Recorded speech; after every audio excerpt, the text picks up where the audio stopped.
Welcome to Family Health by Mini First Aid. Mini First Aid are the UK's leading family first aid provider, and we are delighted to bring our latest podcast series to you, giving you all the information that you need around family health subjects. Thanks for joining. Series 3 of the Family Health podcast is sponsored by Savlon Scar Prevention Gel. Savlon Scar Prevention Gel speeds up healing, helps soothe pain, and reduces the likelihood of scarring when used on minor wounds, superficial burns, and grazes. And to be frank, with my 6 children in my house, cuts, scrapes, and grazes are plentiful. So my first aid kit, saviour, is Savlon Scar Prevention Gel. Hello, I'm Kate Ball and I'm the founder of Mini First Aid. Welcome to our podcast, Family Health by Mini First Aid. Now, I'm absolutely thrilled that you've decided to join us for the latest series of our podcast, where we will continue to bring you top family health advice from our leading experts. Our guest today is Adele Hughes. Adele was diagnosed with melanoma on Christmas Eve of all days in 2019. Adele went on to develop stage 3 cancer, leading to a gruelling 18-month battle. Fortunately, Adele is now in recovery. And as a mum and a primary school teacher, Adele is passionate about sun safety. So Adele, you're a superhero for starters, but welcome to the Mini First Aid Family Health podcast. Thanks for coming. No, I'm very happy to be here. Thank you for having me. Adele, come on then. Tell us a little bit about yourself and what you do. Okay, so I've spent the past 15 years living and working in Hong Kong as a primary school teacher.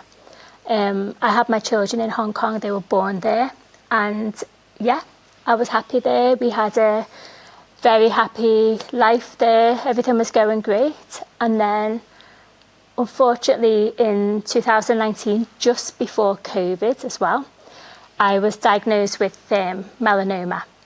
And I guess, yeah, that's when everything came crashing down around me.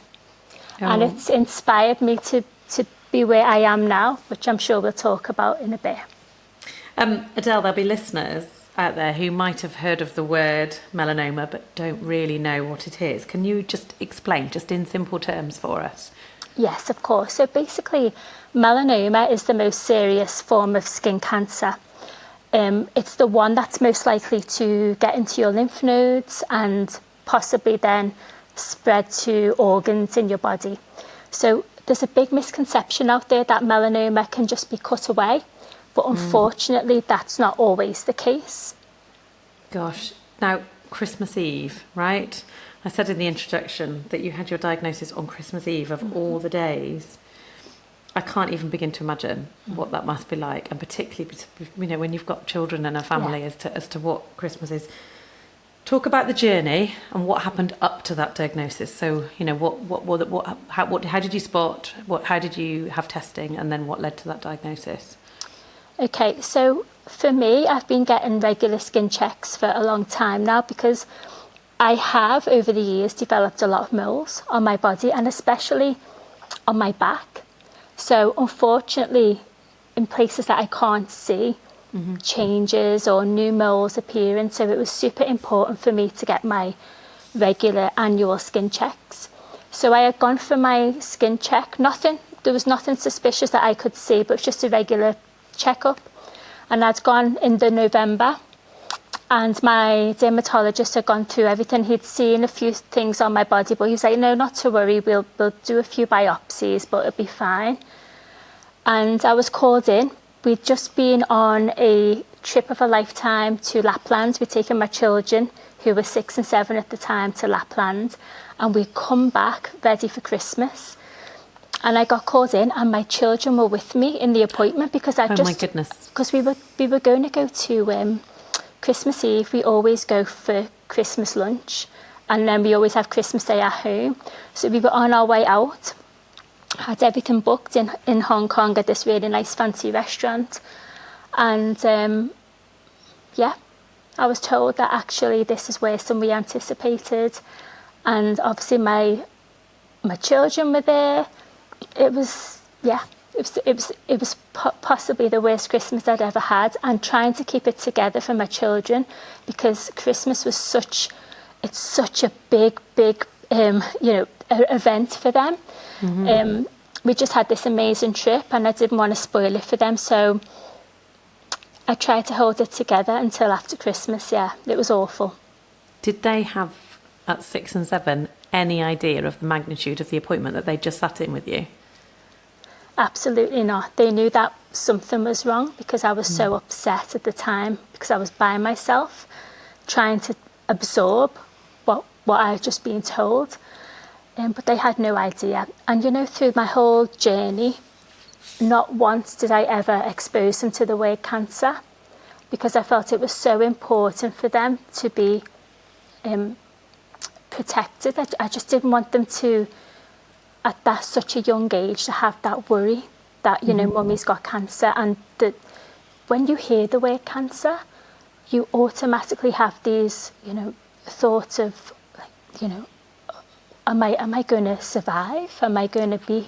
And I didn't want my children to be exposed to such negative thoughts. Adele, can I just say that is the most incredibly selfless thing to do for your children, for the benefit of your children, because I cannot begin to imagine what your Christmas Eve and then the following weeks were like. But to do that and also manage not to use the word that you had just been diagnosed with, you are an incredible person. You are incredible. Now, I just want to just go back to just helping our listeners really look at their own skin and to think of their children's skin. And what signs that somebody might have a melanoma. So what does it look like, and when do people need to seek medical help? So I would say that you always should be looking for something that is maybe new on the skin. Okay. So something that's never been there before, and something that's changed. So maybe you've noticed a mark that's maybe gone a bit darker, maybe gone a bit bigger, or anything that's unusual. Now, I think you may have heard of the ABCDE. So you would be looking for things that are asymmetrical. You may be looking at your borders of your mole. It may be a little bit blurred, maybe a bit jagged edges. The colour, maybe the colour's a bit uneven. Some black bits, maybe some. It just looks a little bit dodgy, maybe bleeding. Diameter. So anything that's mainly. That's quite, I think it's 6 millimeters wide. Anything bigger than that should be quite something to get checked out. And something that's changing, so evolving. But honestly, judging by what my experience was, I had most of these, everything looked quite normal. There was one on my back that my dermatologist was a little bit concerned about because it was a little bit dark. There was one on my nipple that I had to point out to him in terms of it looked completely normal, but I had noticed myself that it had been changing in size, it had been growing. Right. And I remember him looking at it thinking, do you know what, we'll take it off, but I'm not worried about it. And the two came back as melanoma. So I think it's just really, really, my advice to any parent out there would be, if you have the smallest of niggle, that you think, I'm not too sure, just get it checked out. Always err on the side of caution. So going back to your diagnosis then, I'm guessing, well, you said that it was a huge shock, and that initial appointment on Christmas Eve was very upsetting, and you were very emotional. How on earth do you go about telling your family, Adele? So that was the hard part. I was absolutely distraught, and I needed to speak to someone because I didn't. My husband was around, but the children were there, and it was very hard to have that conversation with him.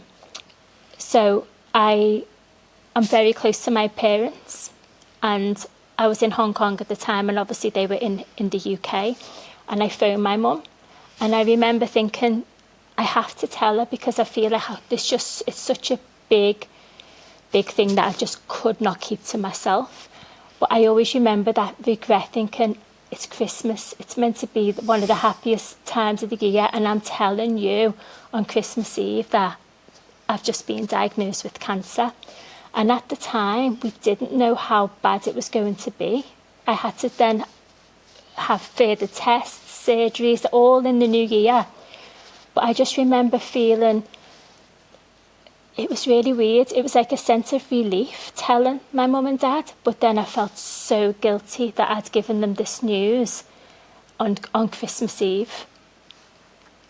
You were diagnosed at stage 1, is that right? Yes. But we said in the introduction that this changed to stage 3. Now, it might help everybody to understand what stages mean. What do those stages mean? So generally stage 1 and stage 2 are your kinds of melanomas that are quite localised and they can be cut away. So once you've taken the tumour away from the body, it's been removed successfully. So that's stage 1 and 2. So that's what we thought we were at the initial stage. But unfortunately for me, on further testing, it was found that the actual cancer cells had gone into my lymphatic system. So I immediately jumped from stage 1 to stage 3. And then that's where I started to have scans to make sure that I hadn't actually gone to stage 4. Okay. And stage 4 is where it's gone from your lymphatic system into your organs. Okay. And when you say scans, the scans were regular scans of your body, and you'd had the melanomas removed, is that right, from surgery? Yeah. Okay, and you had the scans. Did you have lots of surgery? Was there lots of operations then? Yeah, so in total I've had 6, because what had happened was my dermatologist had found 2 melanomas to begin with. So what they do is they go in and they remove them, and then so they take like a wide excision. They have to go a certain margin around the tumour itself. And then what they do is they found that it's gone into my lymphatic system, so then they have to take out even more. So it was like, you think you're over one surgery, then you have to go and get more. Mm-hmm. So what they did, they took out the lymph nodes from my axilla, and I had to be given a drain. They had to test the lymph nodes to make sure, to see how many lymph nodes it had gone into. Now, after that, a few weeks after my 3rd surgery, I found another melanoma in my belly button, which hadn't been picked up in the November. So from the November to the March, another melanoma had grown in my belly button. Okay. And unfortunately, I had to have 2 more surgeries to find out whether it had gone into my lymphatic system, and it had in my groin. So then I had to have all my lymph nodes out my groin taken away, which was a massive surgery for me, because I could hardly walk for months afterwards. That's a massive operation, yeah. Isn't it? It's an absolutely massive operation. Did you have any other treatment? We often talk about chemotherapy in the treatment of cancer. Did you have to have any chemotherapy at all? So actually, chemotherapy is not very effective for skin cancer. Right. So there's a new type of treatment called immunotherapy. So I was offered immunotherapy, and it was administered the same way as chemo, so through an IV. And I would have it every 3 weeks. So it would be an infusion every 3 weeks for 14 months. And we probably know more about chemotherapy. I think it has a lot of media coverage. There's quite often celebrities in the news and what have you receiving chemo treatment. So we quite often hear a lot about it. And one of the things that we know about chemotherapy is how debilitating it is, how poorly it makes people. Did you have that same impact with the immunotherapy as well? So the major difference between them both, chemotherapy is brutal in terms of not only does it attack the cancer cells, but it attacks the healthy cells as well, which is why it makes people so poorly. Mm-hmm. And this is why people lose their hair. And thankfully, with immunotherapy, the immunotherapy almost like trains your immune system to seek out the cancer cells. So it's only attacking the cancer cells and not your healthy cells. So I was in a position where I didn't lose my hair. And for me, it might sound like such a like trivial thing not to lose your hair, but in a way, it was like my children didn't realise how sick I was. They just thought mummy was going in to hospital every 3 weeks just to get a bit of medicine for my bad skin. This is how I put it to them. Okay. But I think if I would have lost my hair and would have had all the side effects of what chemo give you, I think it would have just been a whole different journey for me in terms of dealing with my children's mental health as well as my own. Mm-hmm. And talking about mental health, and you talked about managing your children's response and not using the word cancer, and the fact that they had that reassurance because of you maintaining your hair. But how did you cope, Adele? How did you get up in the morning and put one foot in front of the other when you were dealing with this massive, massive thing? Kate, honestly, when I look back now, I don't know how I did it. It was, so as I said, it was the end of 2019 and we were going into the COVID. So I was in Hong Kong, COVID was hitting, I wasn't able to see my family. So my mum and dad couldn't fly over to Hong Kong because obviously no one was travelling anywhere.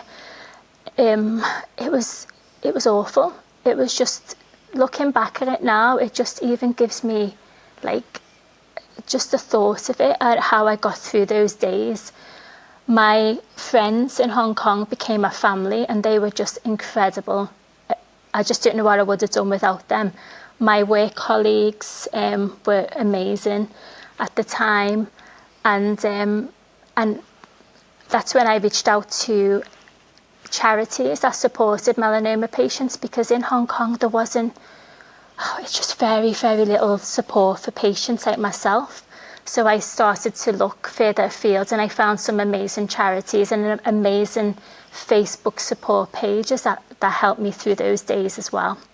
And were they built from UK charities or people they were, okay? Yeah, mainly the UK and Australia. Right, okay. And what sort of support did you get from the charities? So they had like weekly support groups that you could attend online and speak to other patients about what they were going through. We had this, I'm still a member now of this amazing Facebook page. It's a support group for melanoma patients, and it's a closed group, so it's very, it's like a safe space where I could go and I could talk about my concerns and get support from other people who've been on the similar journey to me. And I then reached out to Melanoma UK as well as a charity to gain support from them. Brilliant. That is great. And I know that sort of moves me on to what I want to ask you now, because of your ambassador work and your passion for sun safety. Have you always been sun safe? Has it always been a focus for you? No, absolutely not. No. Okay. When I look back at it now, I'm really embarrassed to say that probably until my diagnosis, I was still trying to get that tan on the beach. I'd go on holiday in Asia. I would put my sunscreen on, but not religiously. The amount of times I have had sunburn, I still wouldn't learn my lesson. I look back now and I just think, gosh, I would never ever want my children to do what I was doing. I just think it's part of our culture in the UK. I just feel like I was talking about this to someone recently. I always remember in school, as far back as school, in primary school, when children, my friends would go away abroad on holiday, and we would always judge how amazing your holiday had been by how dark your skin was, how tanned you would be. And I feel like that kind of carried into my adult life as well. I would go on these amazing holidays around Asia and I'd always want to come back with a tan, show off my tan. I'd never tanned. I haven't got that kind of skin. I just burn and peel. So I learned the hard way, and I just don't want my children or any other children for that matter to go. I do think it's a lack of education. And since being back in the UK, the amount of sunbed users I see around, the amount of people that go on holiday and talk about the town when they come back, I just feel like there's a huge, huge gap in our education system for this. So I'm going to ask you now, because now you have your opportunity to talk about sun safety and messaging. So you say there's a gap. So what I'm really interested to know is, what's the important messages that, I've just knocked my microphone, there we go. What's the important messages that you would want people to know for sun safety? What would you like to share with people? So I keep telling my own children this now, and it's become part of their skincare routine. Every single day, no matter what, we should be wearing sunscreen.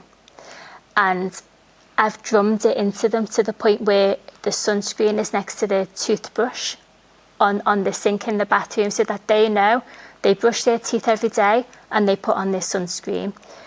I was just flabbergasted by how many people, including myself, up until a point, believed that because the sun's not out, we don't need to wear our sunscreen. And even on the cloudiest of days, we can get sunburnt. We can still be exposed to the UV rays. So for me, I just think that sunscreen should be such an important part of our daily skincare routine. And I think we need to educate the next generation, and even their parents, even people like me, about the importance of sunscreen every day. So sunscreen every day. And for our children, you talked about when they brush their teeth putting sunscreen on. Do we need to put sunscreen on our children? Can we trust them to put it on themselves? What's your thoughts? I think it just depends on the children. I think how young they are as well, because I know it can be a battle. I've had that with my own children. I don't want to put the sunscreen, it stings my eyes. But I just think it is a battle. But I think if we just keep at it and we just make sure, even if we have to put it on our children themselves, I think we just have to just persevere. Mm-hmm. There's so many fun ways that we can put sunscreen on our children as well. Like, I know that there's a few products out there, like there's the little applicators that I think it's called Solar Buddies out there, mm-hmm. that do nice. So there are ways that we can do it and be playful with it. Okay, so being playful. So wearing sunscreen, is there other provision that we should be making? So what else should we be doing as well as sunscreen? What else should be in our thoughts when it comes to skin prevention? So hats. Okay. Always wear a sun hat when we're out and about. I always make sure that when my children are out on a sunny day, they've got long sleeves on. Could be hot. They have their shoulders are covered, definitely. I'm always alarmed by how many children I see who are on holiday, going to the beach, going to the pool in their little swimming costumes. I think you should just have, like, you can get some lovely rash vests now that cover, the UV clothing that can cover your shoulders, your backs. Just taking those steps to clothing, sunglasses, hats, that just making sure that we're covered and our skin is protected from the sun. Yeah, good. I think we sometimes think about our children, perhaps, or we think about putting sun cream on our children and then perhaps forget ourselves, or don't think so much about reapplication. Is there a time that you're supposed to reapply sun cream? Is there, like, have you got to do it every certain amount of hours, or is it more frequent than that? What's your recommendation? Yeah, so for me, I always tell my children that they should be reapplying. So they apply the sunscreen in the morning before school, and I always tell them at lunchtime to maybe add a little bit more to the skin. Obviously, even in the winter months, they still will wear it on their face. I always make sure that they put it on the ears as well and on their neck. It's always, I think a lot of people forget about the ears, they just think it's just okay on the faces and on the necks, but the ears. But yeah, definitely at least reapply once a day if it's maybe after lunchtime or while they're eating their lunch. So if you're trying to get children to engage with sun safety, doing this through a book, I guess, could be a really good way of doing it. Now, you've written a book, haven't you? Tell us a little bit about your book and your idea for sun safety. So as a primary one teacher, I was determined to teach my little ones about the importance of sun safety. And I just could not find like a cute picture book that would introduce the idea to them. I searched a lot, and there was some, but I just wanted something that was just like really cute, that could really engage them with a cute story, and not being too, you must apply your sunscreen, just having a little bit of a playful story to it. So I decided, I'm going to give this a go. I'm going to write one myself. So I took a little bit of time. I do like to write poetry. I did a lot of poetry in my melanoma blog as well. So I think that comes easy to me. I find it easy to write in rhyme.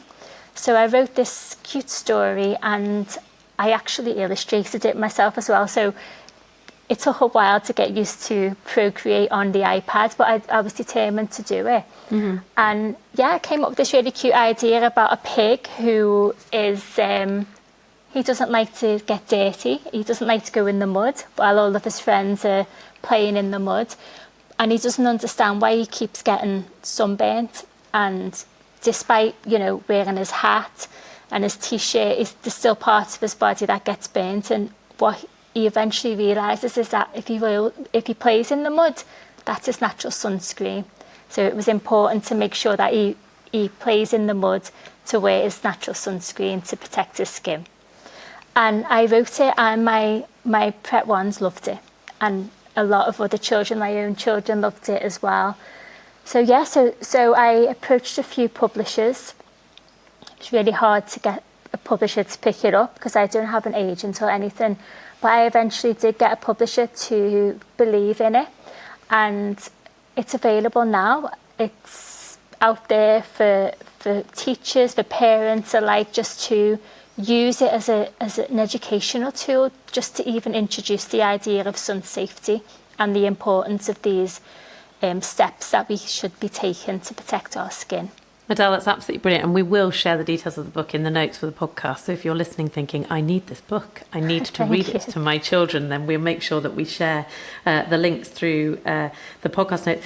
We also talked about the fact that you've become an ambassador for Melanoma UK. So being an ambassador for a skin cancer charity, what does that involve, Adele? What do you have to do as part of your role?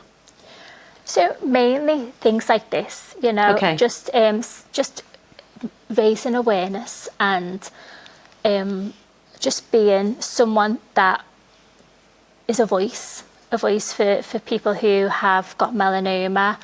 I've been to conferences, I've done newspaper articles.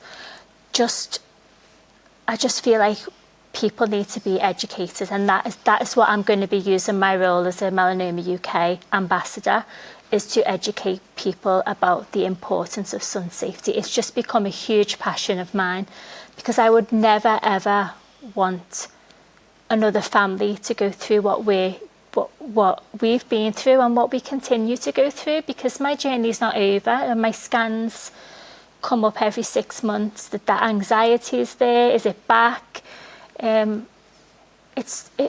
It's always going to be hanging over us, and I just don't want other families to have to go through this. That is, you're just a very selfless person, aren't you? Because this is amazing that you're doing all these things for other people. Let's talk about you and your checks. And you said you have to be checked every 6 months. How long will you go on being checked every 6 months for, Adele? So actually, I'm due my 6-month checks next week. Okay. And once they're clear, mm-hmm. then I will go to annual checks. So I will be reaching in March. March 2024 will be my 3rd year of being clear.